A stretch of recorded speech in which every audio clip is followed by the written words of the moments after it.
All right, guys, so today we are going to be reading chapter 22 of Tuck Everlasting. Before we get started, I want you to think about a time that you've ever helped out a friend that was in trouble. What happened and how did you help? The reason I wanted you to think about this is because this is the situation that Winnie has been put into, is that she has a friend, May, who is in trouble, who's needing help, and she's got to figure out what can she do, what should she do. So that's what we're going to start thinking about in this chapter.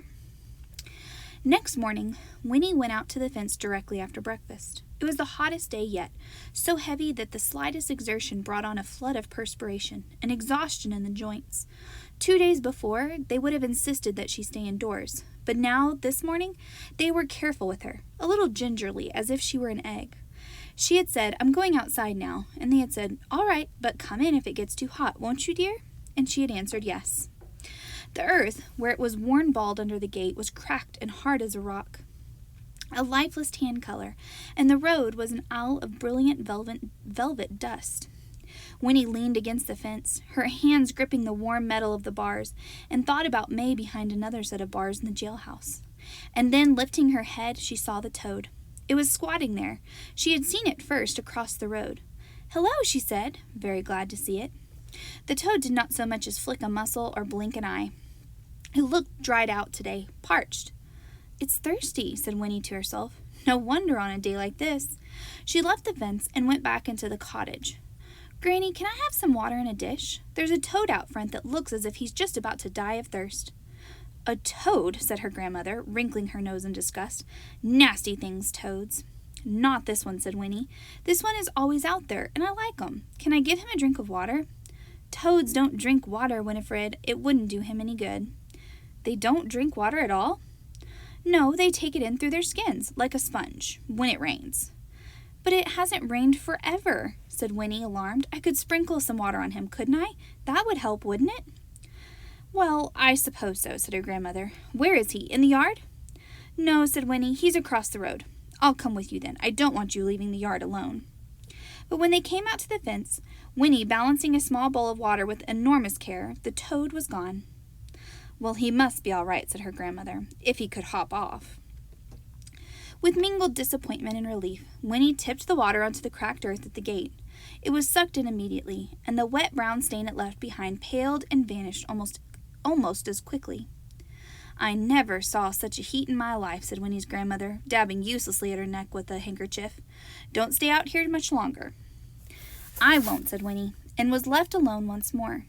She sat down on the grass and sighed. May. What could she do to set May free? She closed her eyes against the glaring light and watched a little dizzily as brilliant patterns of red and orange danced inside her eyelids. And then, miraculously, Jess was there, crouching just on the other side of the fence.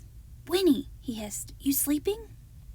So, we were thinking just a minute ago about when you had a friend who was in trouble, and what you did. So right now, this is where she's trying to figure out what can she do as she's 8 years old. How can she help May at this time, just being a child? "Oh, Jess," her eyes flew open and she reached through the fence to grasp his hand. "I'm so glad to see you. What can we do? We have to get her out."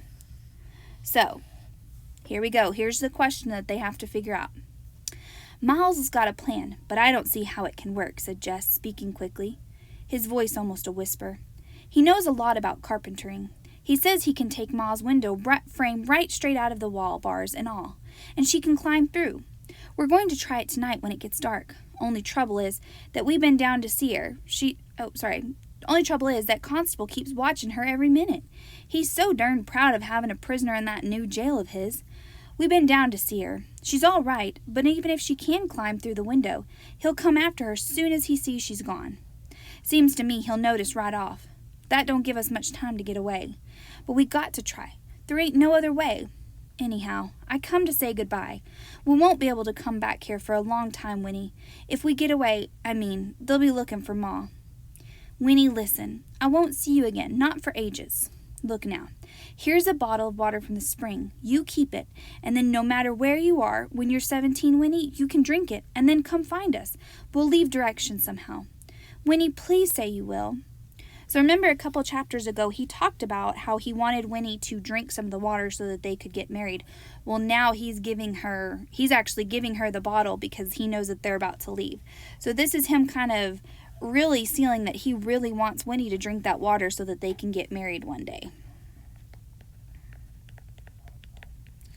He pressed the little bottle into her hands, and Winnie took it, closing her fingers over it. "Just wait," she whispered breathlessly, for all at once she had the answer. "I can help.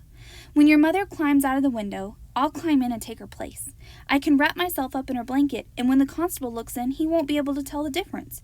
Not in the dark. I can hump up and look a lot bigger. Miles can even put the window back. That would give you time to get away. You'd have at least till morning." So, if you think about when you've helped your friends, maybe it was just helping them, with a school project. Maybe it was you helping them. They got hurt. Winnie cares so much about this family that she's willing to put herself in jail, do something that was illegal to help a friend. Willing to do something illegal.